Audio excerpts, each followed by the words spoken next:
today is my last day with Yakson House. Actually, I'm here. Ayan na yung building. So, let's go.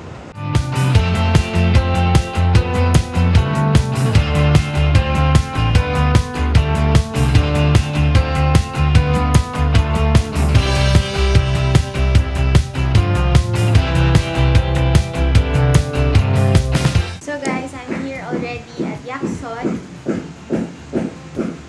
Yakson Myunga for the skin. And actually, I'm late. My session is for 11.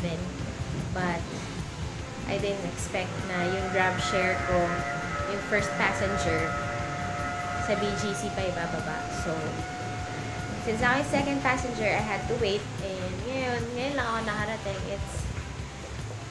It's 5 minutes to 12 o'clock. Can you imagine that? So, I'm here in the treatment. I'm here in the treatment room. And I'm going to change for the last time.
Currently, I am having my stomach massage.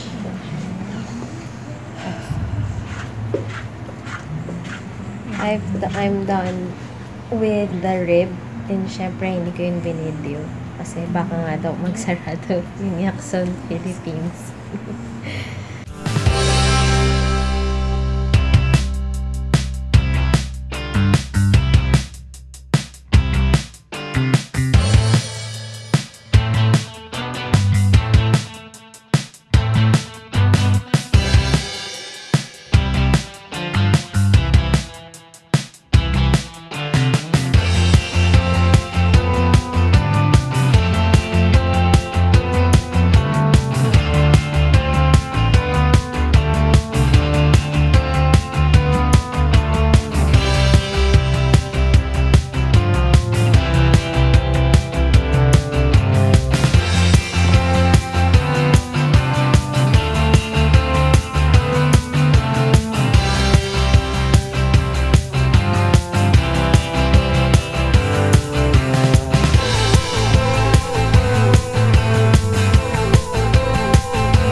Bago akong mukha ate.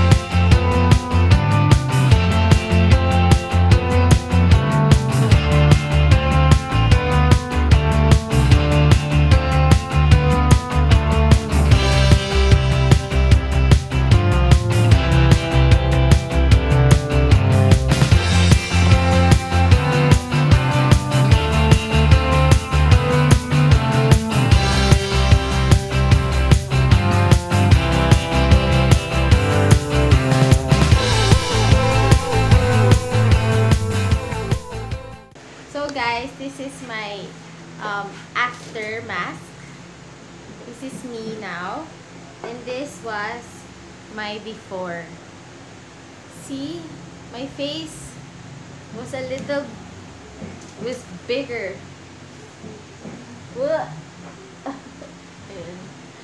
So compared now, there's a big difference with my jaw sa baba ko and my cheekbones. Woo! Bongga! And also, this was my before and after. You can see. Oh, diba? I look so stressed and sagging, unlike now. So, you guys decide. You guys tell me if there's a difference. If Yakseomyung nga made me beautiful and gave me a smaller face. So, you be the judge, guys. Because I can tell you for myself that they really made my face smaller and prettier. Ciao! Thank you, Miss Kim. Thank you, Ma'am. Miss you. Take care po, Ma'am. See you later here on Under the Sun. Bye. Can you say Under the Sun? Ano? Under the Sun. My YouTube channel's name is Under the Sun. Can you say Under the Sun? See you next time here on Under the Sun. Can you say that? Okay, Ma'am. Let's do it together.